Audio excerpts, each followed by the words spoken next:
She made it to the top of the world. The photos were taken. The dream was complete. Now all she had to do was walk back down. She never made it.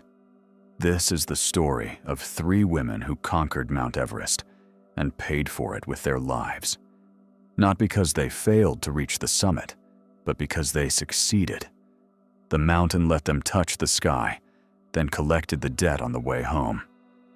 These are not stories of reckless thrill seekers. These are stories of dreamers, achievers, and fighters who did what most people only fantasize about. And then the mountain decided it was not finished with them. Shria was 9 years old when she first saw Everest. She was in a helicopter, nose pressed against the glass, watching the White Pyramid cut through the clouds like something from another world. The peaks of the Himalayas stretched out below, but one mountain stood taller than all the others, a white throne in the sky that seemed to touch heaven itself. Right there, thousands of feet in the air, she made a promise to herself.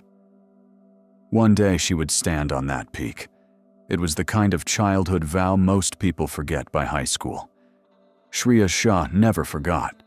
That image stayed with her through every year that followed. Years later, she was living in Toronto. New country, new language, new life, same obsession burning in her chest. The little girl from Nepal had grown into a woman with a mission, and she wanted everyone to know about it. She printed posters with her face on them. She sent emails to potential donors explaining her dream. She organized fundraising events that sometimes lost money, but always generated attention. This was not a quiet personal goal she kept tucked away in a journal. This was going to be a headline. She was going to prove that ordinary people could achieve extraordinary things if they wanted it badly enough. The problem was the gap between the dream and the resume. Shria had determination that could fill a stadium, but her climbing experience could fit on a napkin. She had never been to the Himalayas as a mountaineer. She had no high-altitude expeditions under her belt, no ice climbing certifications, no technical rope work on serious peaks. The experts who heard about her plan raised their eyebrows and asked uncomfortable questions. The people who loved her crossed their fingers and hoped that passion would be enough to carry her through. Money made the pressure worse. Climbing Everest costs more than most people make in a year. Permits alone run tens of thousands of dollars. Equipment, guides, oxygen, flights, logistics. The bill adds up faster than anyone expects. The established guiding companies with the best safety records charge premium prices for premium margins.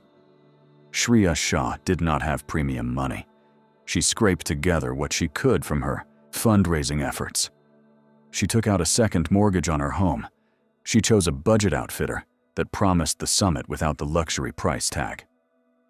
The company she hired was newer to the game, hungry for clients, willing to take climbers that more cautious operators might turn away.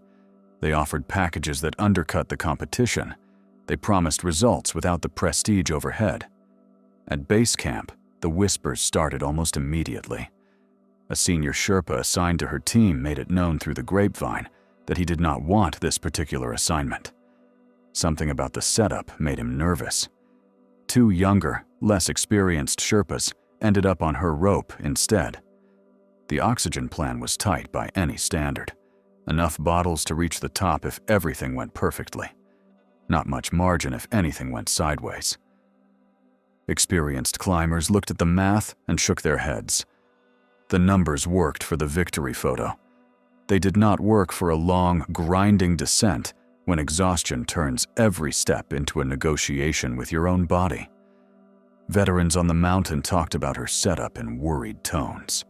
The oxygen margin was upside down, plenty for going up when your adrenaline is flowing and hope is high. Not enough for coming down when your reserves are emptied and every meter feels like a mile. But Shria had not come this far to turn back based on someone else's calculations. She had promised herself at age 9. She had promised everyone who donated money. She had promised everyone who would watch the videos and read the articles. The summit was waiting, and she was not going to let spreadsheets and statistics stop her now. May 19, 2012 started with hope and ended in chaos. A narrow weather window opened after days of anxious waiting, and everyone on the mountain moved at once. More than 200 climbers began pushing toward the summit in a single massive wave. The route up Everest is not wide. In many places, it is a single fixed rope strung across ridges, where a stumble means a fall of thousands of feet. There is barely enough room for one person to pass. When dozens try to move through the same choke point, traffic jams form in the death zone. The human logjam started early and never stopped. At the Hillary Step, the famous rock face just below the summit ridge, climbers waited in line like they were at an amusement park ride. Except this line was at 28,000 feet, where every minute standing still burns oxygen you cannot replace. Every delay pushes your summit time later into the day. Every late minute on top steals time from your descent when you will need it most. The math was getting worse by the hour. Shria waited in that line. She watched her oxygen gauge drop while the sun climbed higher and the shadows grew shorter. Voices crackled on the radio, telling climbers that turnaround time had passed. The safe window was closing. The numbers were getting ugly. But the summit was right there, close enough to see, close enough to almost touch. She had sold everything for this moment. She had told everyone she knew what she was going to accomplish. Turning back was not part of the story she had written for herself. Turning back would mean facing all those donors, all those supporters, all those people who believed in her, with nothing but excuses. She reached the top late in the day. The view was everything she had imagined since childhood. The curve of the earth stretched out beneath her boots. The sky above was a shade of blue that does not exist at lower altitudes. Prayer flags snapped in the wind. She smiled for the camera. She had done it. The 9-year-old girl staring through helicopter glass had kept her promise. Shria had climbed Mount Everest. But the summit of Everest is not a finish line. It is a turnaround point. The real test begins when you start heading down. And Shria was already dangerously behind schedule, with dangerously low oxygen reserves. Her bottles had burned through faster than planned, while she waited in lines and pushed through the final pitches. The descent began with exhaustion already settled deep in her bones. Every step down should have felt easier, with gravity helping. Instead, each one felt harder than the last. The death zone does not care about your dreams. Above 8,000 meters, your body starts consuming itself for fuel. Your muscles burn protein they need to function. Your brain fogs from lack of oxygen. Your coordination fails in subtle ways at first, then not so subtle. Decisions that would take seconds at sea level become impossible puzzles that your oxygen-starved mind cannot solve. Shria slowed. Then she slowed more. Her guides tried to keep her moving. Her body had other ideas. She collapsed about 250 meters from Camp 4.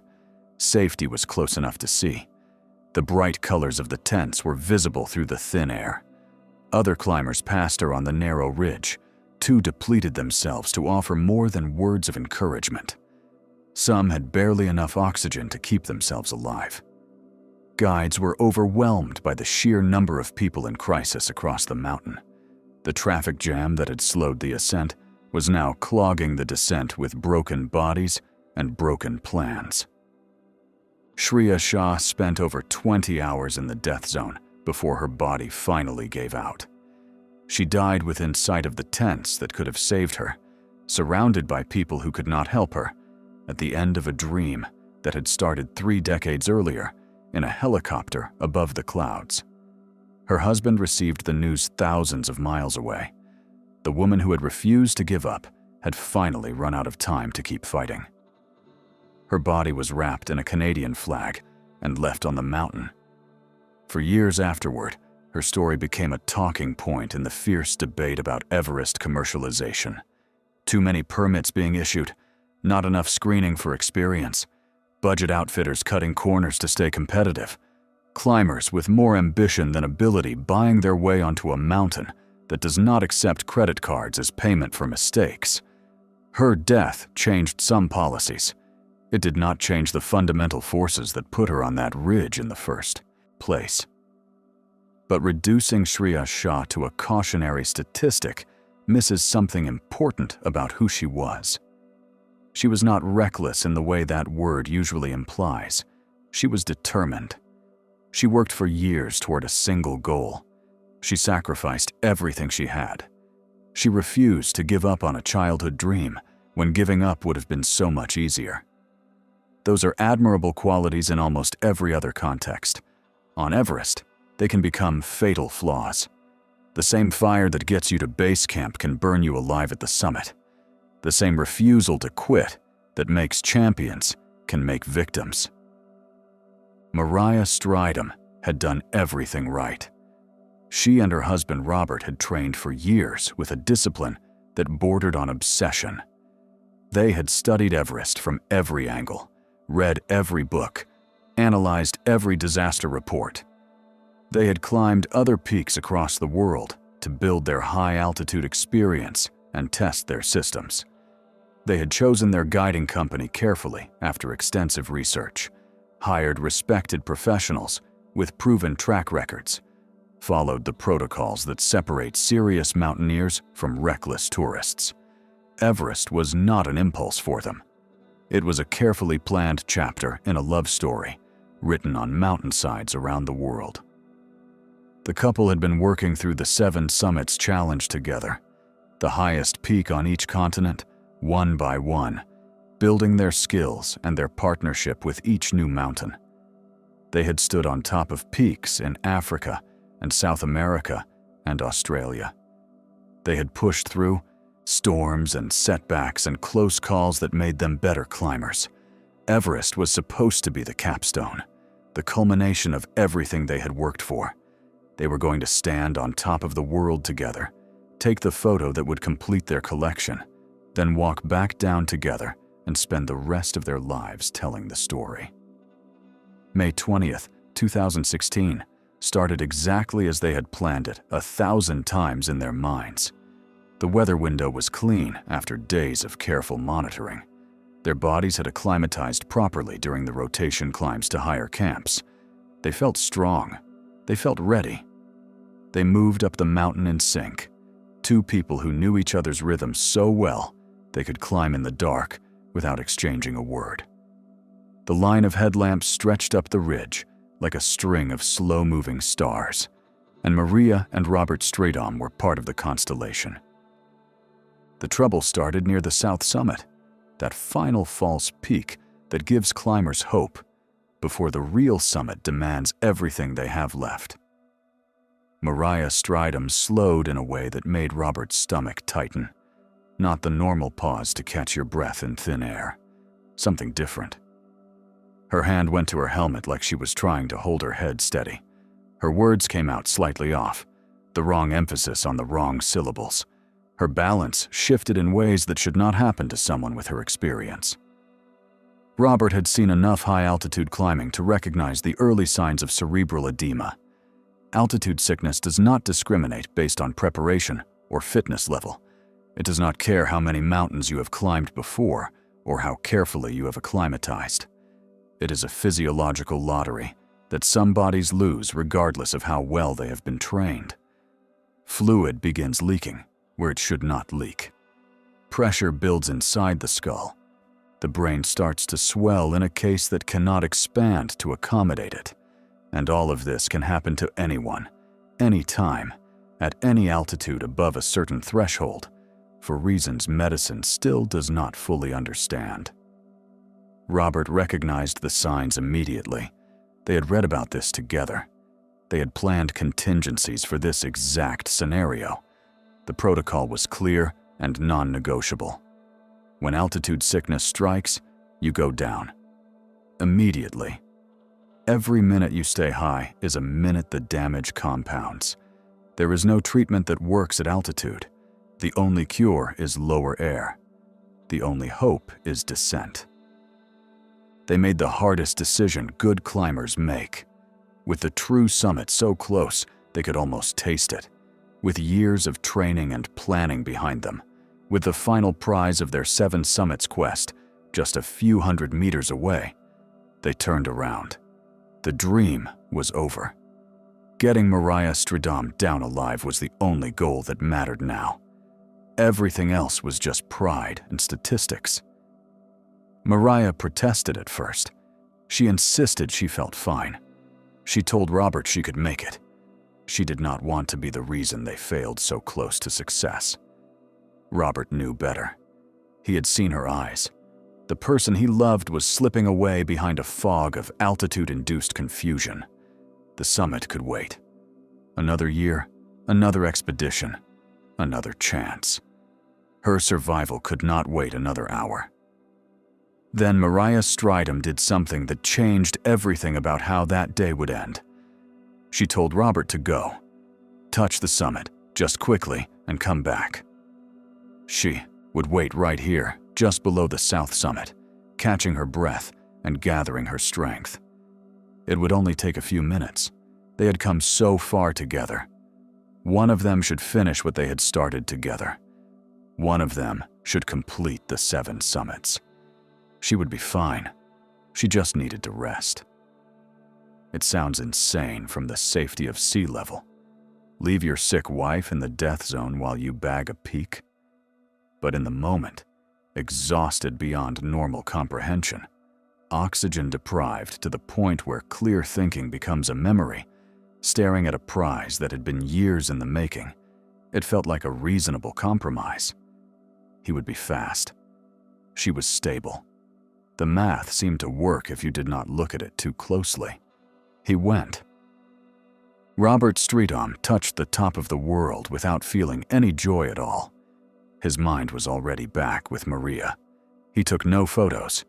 He spent no extra seconds enjoying the view. He turned around and descended as fast as the ridge and the fixed ropes would allow, clips and carabiners blurring past his gloves, lungs burning with the effort of speed at altitude. When he reached Mariah, she was still alert, still responsive. The oxygen he gave her and the medication he administered seemed to be working. Her eyes sharpened. Her voice came back to normal. They started moving down together with hope restored. For a few precious minutes, it seemed like everything would be okay. They were going to make it. The crisis had been caught in time. The training had paid off. The contingency plan had worked. They dropped toward the South Col, counting steps, counting breaths, bargaining with the mountain for just a little more time. Robert stayed close enough to catch Mariah if she stumbled. He talked constantly, keeping her engaged, keeping her focused on the next step and the next one after that. Then Mariah Stridham's clarity vanished like someone had flipped a switch inside her brain. One moment she was present and coherent. The next, she was somewhere else entirely. The confusion that had started near the south summit came roaring back worse than before. Her legs stopped cooperating with her intentions. Her words stopped making sense. The window of improvement had slammed shut without warning, and now the darkness was flooding back. Robert tried everything he knew. The calm voice that coaches you through hard moments. The firm voice that demands you keep fighting. The desperate voice that makes promises neither of you believe. He took her weight on his shoulders until his own legs trembled. He unclipped and reclipped her to the fixed lines over and over. He burned through his own oxygen reserves, knowing he was writing checks his exhausted body could not cash. Nothing worked.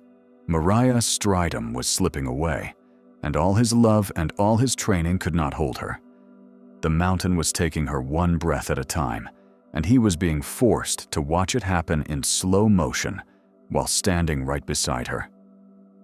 Then came the choice that destroys people.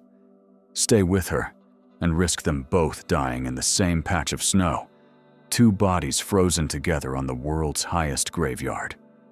Or leave her, climb down, find help, bring back a rescue team that might be able to save what he alone could not. Every fiber of his being screamed to stay with her. Every ounce of logic screamed to go. He went. Robert Stridham stumbled down the ridge shouting for help with whatever breath he had left. Other climbers responded to his desperate calls. A rescue effort materialized from the chaos of summit day. People with oxygen and expertise rushed to reach Mariah, while Robert could do nothing but wait and pray and hate himself for leaving her. They got to her. They tried everything. Oxygen flowed. Hands worked desperately in the cold. Mariah Stridham died near the South Col, just below the place where the air becomes marginally less hostile. She died with rescuers around her, with her husband somewhere below her, with a summit she had chosen not to touch still standing above her. In the aftermath, news outlets scrambled for a narrative that made sense to their readers. Some fixated on her diet, her lifestyle choices, anything that could be blamed and packaged into a clickable headline. The coverage missed the point entirely. Altitude sickness is not a moral judgment. It is biology at its breaking point. People with perfect health and perfect preparation die on Everest every year for reasons that have nothing to do with their personal choices and everything to do with how their particular bodies respond to particular conditions on particular days. Robert gave interviews because the cameras demanded them. He said the only thing he could find words for. Of course I blame myself. I am her husband. It was my job to get her home. That is not logic talking. That is love trying to rewrite the laws of physics, trying to find some action he could have taken differently, some moment where another choice would have changed the outcome. There probably was not one. The mountain had decided. The mountain always decides. Mariah Stridham's body was brought down by climbers who understood what it meant to lose someone in the death zone. A helicopter carried her to Kathmandu. She went home the way no one plans to go home. Robert went home too, carrying a weight he would never be able to set down. Yasuko Namba was 47 years old, quiet by nature, and climbing toward the final goal of a lifetime obsession. The 7 Summits Challenge had taken her across the world to peaks on every continent. She had stood on top of mountains in Africa and South America and Antarctica. She had endured storms and failures and moments when giving up would have been so much easier. But Yasuko Namba did not give up. She pushed her body to limits most people never approach. Everest was the last one, the hardest one, the one that would complete the set and prove that age is just a number when determination is strong enough. May 10th, 1996 began like any other summit day in the high Himalayas. Multiple teams had gathered at the high camps, stacked on top of each other, waiting for a weather window that would allow a push to the top. The forecasts looked acceptable. Not perfect, but acceptable enough. Climbers who had been waiting for weeks at altitude were anxious to move. The psychology of a summit bid is its own kind of pressure. Turn back too early, and you might miss your only chance. Push too late, and you might never come back at all. Everyone walked the knife edge between those two fears. Yasuko Namba was climbing with one of the most respected expedition leaders in the business. Rob Hall ran a tight operation out of New Zealand, with experienced guides and careful protocols, and a reputation built on getting clients to the summit and back again. If anyone could help her complete her 7 Summits quest, it was his team. She had paid for the best available guidance, and she had gotten it. The odds were as good as they ever get on the world's highest and most unforgiving mountain. The climb up went slowly but steadily through the darkness of the early morning hours. Multiple teams were moving on the same route, creating the familiar bottlenecks at the technical sections, where only one person can clip in at a time. Fixed ropes, strung by Sherpas weeks earlier, were the only highway up, and that highway was jammed. The delays were frustrating, but not unusual. Yasuko Namba kept her focus through every stop and start. She had waited her whole life for this day. A few extra hours in line were not going to break her concentration now. She reached the summit late in the afternoon, later than anyone had planned, but still within the bounds of acceptable risk if the weather held. Yasuko Namba became the oldest woman to stand on top of Everest at that time. She was also the 7th Japanese woman to reach the summit. More importantly to her, this was the final peak in her 7 summits collection. The quiet woman from Japan who let her actions speak, louder than her words, had conquered every continent. But the delays had cost more time than anyone had fully calculated. The turnaround times that guides set for safety had come and gone while climbers were still ascending. Multiple people were still heading up when they should have been heading down. The tight schedule that keeps Everest survivable was starting to unravel in ways that would not become clear until it was far too late to do anything about it. Then the storm hit. It came faster than anyone expected. A wall of wind and snow that swallowed the upper mountain like a living thing with an appetite for human lives.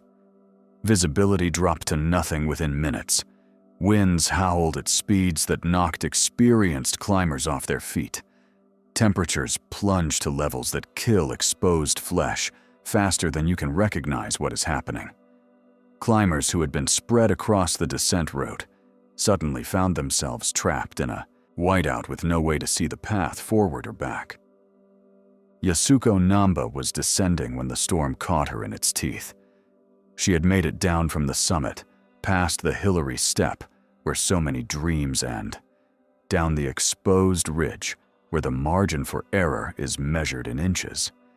She was tired, enormously tired, the way every climber is tired after a summit push that burns through every reserve the body has stored.